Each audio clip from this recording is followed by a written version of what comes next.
क्या अमित शाह द्वारा बोला गया बाबा साहब पर एक वाक्य पूरे विपक्ष को एक ऐसा मौका दे गया जो उसे वो भुनाने में कोई कसर छोड़ नहीं रहे? और भारतीय जनता पार्टी धक्के मुक्के एफआईआर, राहुल गांधी हमला कर दिए और उसके बाद से लेकर कई मुद्दों में भटकाना चाहती थी, वो कामयाब नहीं हो पा रही है।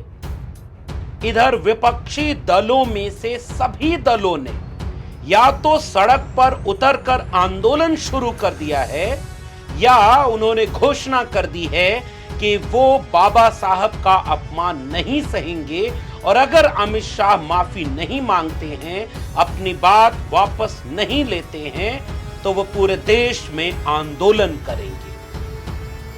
उसी बीच में ट्विटर से लेकर सोशल मीडिया पर मनुस्मृति बनाम संविधान की बहस छिड़ गई है और लोग यह देखने और कहने लगे हैं कि मनुस्मृति को मानने वाले लोगों से संविधान को खतरा है। ये पूरे भारतीय राजनीति का ऐतिहासिक मोड़ है। आज की वीडियो में विस्तार से इस पर बात करना बहुत जरूरी है। तो सदन में अमित शाह ने अपने भाषण के दौरान जब बोला कि अंबेडकर अंबेडकर अंबेडकर अंबेडकर अंबेडकर फैशन बन गया है, इतना नाम अगर भगवान का लिए होते तो सातों जन्मों के लिए स्वर्ग मिल गया होता। ये जिस टोन में बोला गया वाक्य है, जिस तरीके से बोला गया वाक्य है, इस वाक्य ने इस देश के उन लाखों करोड़ों अंबेडकर के चाहने वालों को यह संदेश दे दिया कि भारतीय जनता पार्टी का सबसे बड़े नेताओं में से एक अमित शाह, जो देश के गृह मंत्री भी हैं, उन्होंने बाबा साहब डॉक्टर अंबेडकर का अपमान किया है। और यह बात केवल विपक्षी दलों तक सीमित नहीं रही, यह बात आम जनता तक पहुंच गई और लोग यह बात लिखने लगे कि भारतीय जनता पार्टी बाबा साहब डॉक्टर भीमराव अंबेडकर का अपमान कर रही है। उसके बाद जब प्रेस कॉन्फ्रेंस किया अमित शाह जी ने, तो उन्होंने न तो माफी मांगी, न खेद प्रकट किया, न कोई बहुत खास स्पष्टीकरण दिया।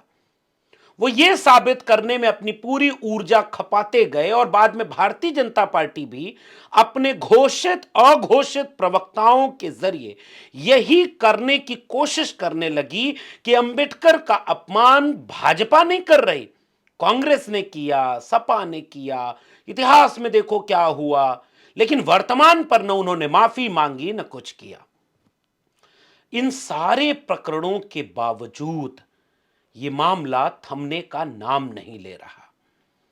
बाबा साहब डॉक्टर भीमराव अंबेडकर, जिन्हें बाकायदे इस देश में आजादी के बाद भले वो सम्मान न मिला हो, उनका समग्र प्रकाशन 1980 में आया। हम लोग देश भर में ये बात आज से नहीं कई वर्षों से कह रहे हैं कि इस देश के सबसे बड़े समानता व न्याय के आइकॉन अगर कोई हैं, भारत के संविधान के सबसे बड़े शिल्पकार अगर कोई हैं, मानववादी विचारों के सबसे बड़े प्रकाश पुंज अगर कोई हैं, महिलाओं के अधिकार, दलितों के अधिकार, वंचितों के अधिकार, किसानों मजदूरों को उनका हक दिलाने का जो एक मुश्त एक बड़ा प्रतीक अगर कोई बन के उभरा, तो उस नायक का नाम है डॉक्टर भीमराव अंबेडकर।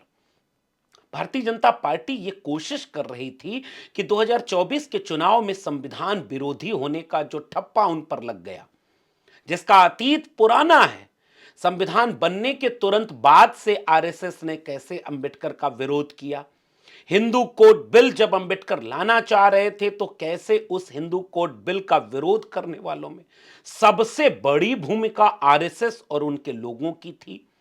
उन्होंने डॉक्टर भीमराव अंबेडकर का पुतला जलाया, उनका विरोध किया। वो संविधान को भारतीय संस्कृति और चेतना का वाहक नहीं मानते थे, इसलिए उसका विरोध करते थे और वो मनुस्मृति को कहते थे कि इसमें से तो कुछ लिया ही नहीं गया। और ये बात 1948, 1949, 1952 और उसके बाद 1982, 1992, 93, 2001, 2005, 2019, 18 और उससे होते होते 2024 तक आई है। यानी लगातार जिस एक पार्टी, एक विचारधारा के ऊपर यह आरोप लगता रहा कि आपने बाबा साहब अंबेडकर के विचारों पर कभी भी राजनीति नहीं की है, आपने संविधान को स्वीकार नहीं किया, आप लगातार मनुस्मृति के पक्ष में बोलने वाले लोग रहे, और जो लोग मनुस्मृति के पक्ष में हैं वो सारे भाजपा को आज वोट देते हैं। ऐसे में भारतीय जनता पार्टी का जो मूल विचार आरएसएस का है कि इस देश को हिंदू राष्ट्र बनना चाहिए, हिंदुओं का वर्चस्व होना चाहिए, पितृभूमि, और गोडसे से लेकर सावरकर तक सारे विचारक इसी बात को कहते थे। लेकिन अंबेडकर के विचार, दर्शन और चेतना इसके ठीक विपरीत थी। वो एनिहिलेशन ऑफ कास्ट यानी जाति व्यवस्था को खत्म करना चाहते थे, लेकिन डॉक्टर अंबेडकर के विरोधी विचार वाले सावरकर, गोलवलकर, हेडगवार ने अपनी पूरी लेखनी में एक वाक्य भी कहीं नहीं लिखा कि जाति व्यवस्था खत्म होनी चाहिए या खराब है। फिर दोनों एक कैसे हो सकते? वो लगातार हिंदू राष्ट्र की मांग कर रहे हैं। आज अंबेडकर ने 1940 के पाकिस्तान और द पार्टीशन ऑफ इंडिया किताब में साफ लिख दिया कि हिंदू राष्ट्र अगर हकीकत बनता है तो वो इस देश के लिए सबसे बड़ा खतरा और अभिशाप है, इसे किसी भी कीमत पर रोका जाना चाहिए। इतनी साफ चेतावनी डॉक्टर अंबेडकर ने और दूसरी किसी बात के लिए नहीं दिया। फिर ये आरएसएस और अंबेडकर का कहीं मेल ही नहीं खाता। वो बीजेपी आज चाहती है कि अंबेडकर के खिलाफ चुनाव कौन लड़ा, अंबेडकर का विरोध किसने किया, अंबेडकर ने पहले मंत्रिमंडल से इस्तीफा क्यों दे दिया, कांग्रेस ने उनको सम्मान नहीं दिया, उनको भारत रत्न नहीं दिया।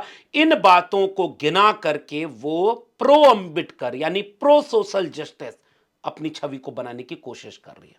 लेकिन अब केवल ये बात विपक्षी दलों तक नहीं रही, वो तो जनता तक पहुंच गई, और वो इस बात को लेकर सड़कों पर अपनी नाराजगी जता रहे हैं। वो सवाल पूछ रहे हैं कि लेटरल एंट्री के नाम पर आरक्षण खत्म करने वाले आप लोग हैं।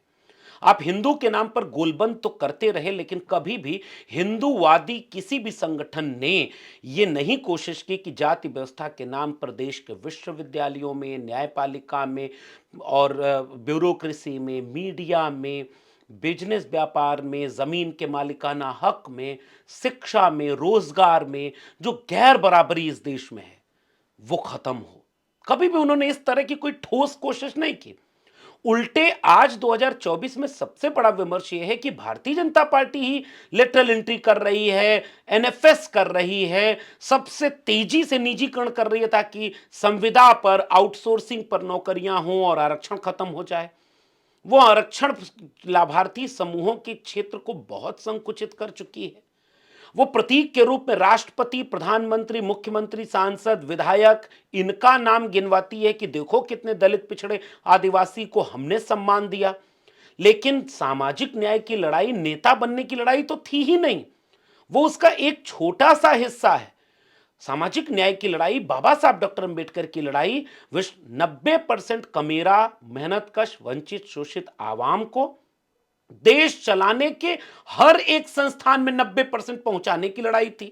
लेकिन भाजपा ये आंकड़ा कभी जारी नहीं करती, जाति जनगणना देती नहीं, और उस तरह के मामलों में उसकी छवि लगातार संविधान विरोधी और अंबेडकर विरोधी होने की बन चुकी थी। इसीलिए जब अमित शाह जी ने यह वाक्य बोला तो यह एक सामान्य वाक्य की तरह रहा ही नहीं। इसलिए लाजमी था कि वह सारे दल जो आज जानते हैं कि बाबा साहब अंबेडकर ने मनुस्मृति का विरोध क्यों किया, और आज चाहे संसद भवन के गलियारे में संविधान के सामने मनुस्मृति को दिखाकर राहुल गांधी ने यह सवाल किया कि आप तो मनुस्मृति को मानने वाले लोग हैं।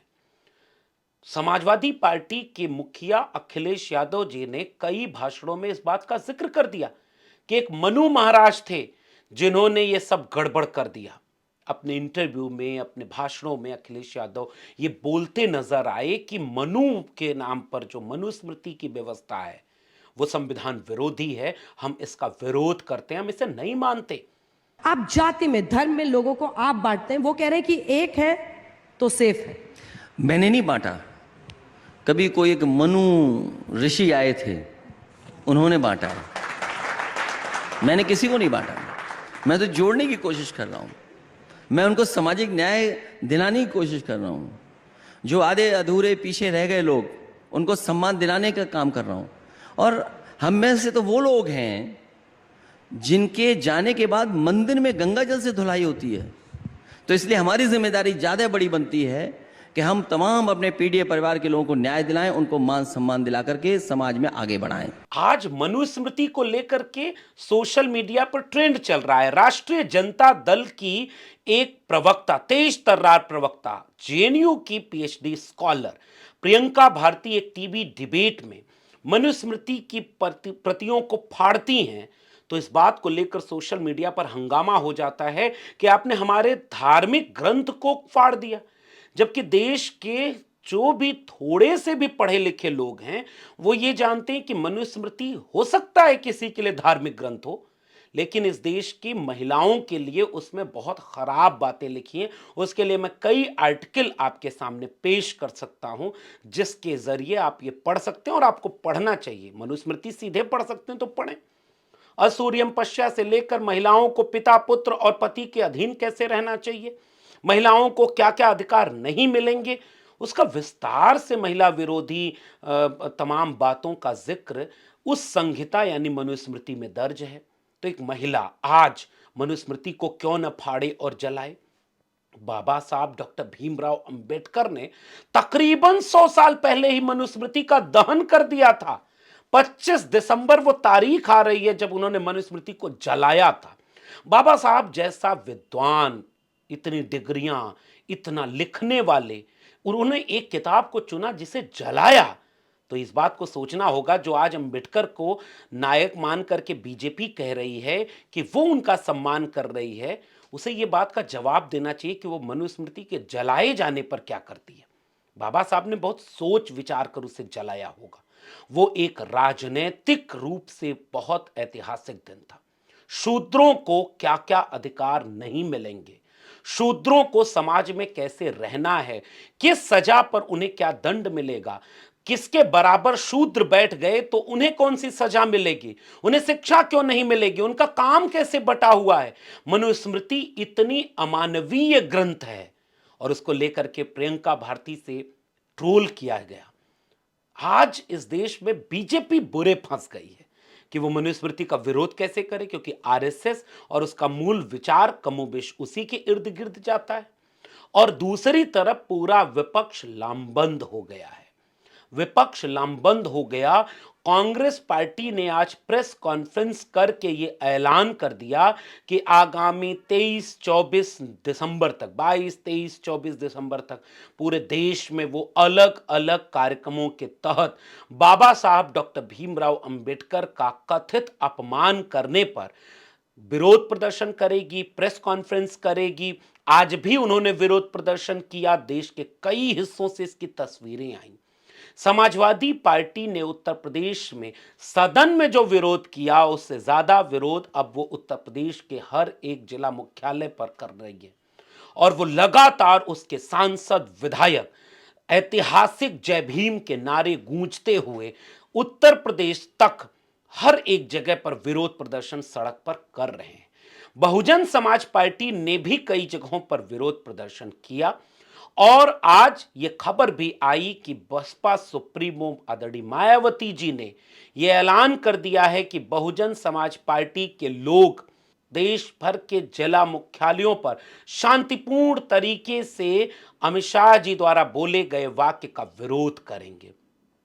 आम आदमी पार्टी ने दिल्ली में कई बार विरोध प्रदर्शन किया और आम आदमी पार्टी के मुख्यमंत्री, पूर्व मुख्यमंत्री रहे अरविंद केजरीवाल ने डॉक्टर अंबेडकर का अपमान करने की बात पर जोर शोर से कई तरह की इस एक फेलोशिप स्कॉलरशिप योजना भी लागू की।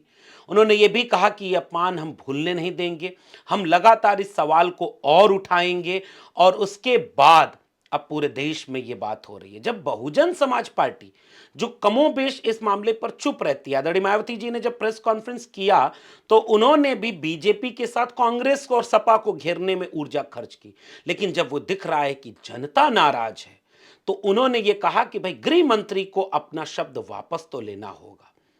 तो आप देखें कि कहां इंडिया ब्लॉक, पूरा इंडिया ब्लॉक अब यह भी इंतजार कर रहा है कि नीतीश जी क्या करेंगे इस पर। वो समाजवादी पृष्ठभूमि से निकले हैं नीतीश जी, वो एक अच्छे बड़े सेकुलर डेमोक्रेटिक लीडर रहे हैं, वो चुप हैं। चंद्रबाबू नायडू चुप हैं।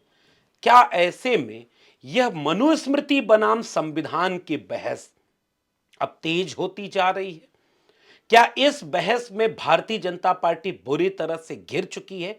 और अगर पूरा इंडिया ब्लॉक सड़क पर उतर रहा है, कांग्रेस पार्टी पूरे देश में अगर आंदोलन करने जा रही है, समाजवादी पार्टी यूपी से लेकर दिल्ली तक हर जगह बाबा साहब की तस्वीरों को लेकर सड़क पर उतर रही है, राष्ट्रीय जनता दल के लोग सड़क पर उतरने को हैं, दक्षिण भारत की कई पार्टियां सड़क पर उतरने को हैं, बहुजन समाज के तमाम क्रांतिकारी सामाजिक कार्यकर्ता, बुद्धिजीवी, छात्र, नौजवान, संगठन के लोग इस बात से बेहद नाराज हैं कि बाबा साहब का सम्मान अगर कोई न कर सके तो क्या उनके सम्मान को बरकरार रखने के लिए वो आवाज भी नहीं उठाएंगे? यह चेतना गांव तक पहुंच रही है। ऐसे में यह देखना बहुत दिलचस्प हो गया है कि अब क्या गृहमंत्री अमित शाह जीवन में पहली बार माफी मांगेंगे? क्या वो देख सकते हैं कि उनका 2029 में देश का प्रधानमंत्री बनने का सपना यह एक वाक्य कहीं चकनाचूर तो नहीं कर देगा? लेकिन लोग ये मानते हैं कि भाजपा और गृह मंत्री अमित शाह माफी मांगने के मूड में नहीं दिख रहे। प्रधानमंत्री नरेंद्र मोदी विदेश यात्रा पर निकल गए और वो जाकर उन मुस्लिम देशों के बड़े बड़े नेताओं से गलबहियां करते हुए नजर आए और भारत में अभी हिंदू मुसलमान का कोई नैरेटिव भी नहीं चल पा रहा है, क्योंकि सामाजिक न्याय और अंबेडकर का नैरेटिव तो मानवता का नैरेटिव है, वो किसी के खिलाफ नहीं जाता। तो क्या भारतीय जनता पार्टी बुरे फंस गई है और भारतीय जनता पार्टी को इस पूरे प्रकरण से निकलने में अब कोई रास्ता नहीं नजर आ रहा? ऐसे में क्या विपक्ष इस मौके को पूरी भाजपा और केंद्र सरकार को घेरने में कामयाबी के तौर पर देखेगा? आने वाले समय में इसका विश्लेषण करेंगे। आप अपनी टिप्पणी नीचे कमेंट बॉक्स में जरूर बताइएगा। फिर मिलेंगे किसी और विश्लेषण के साथ। तब तक के लिए बहुत बहुत धन्यवाद।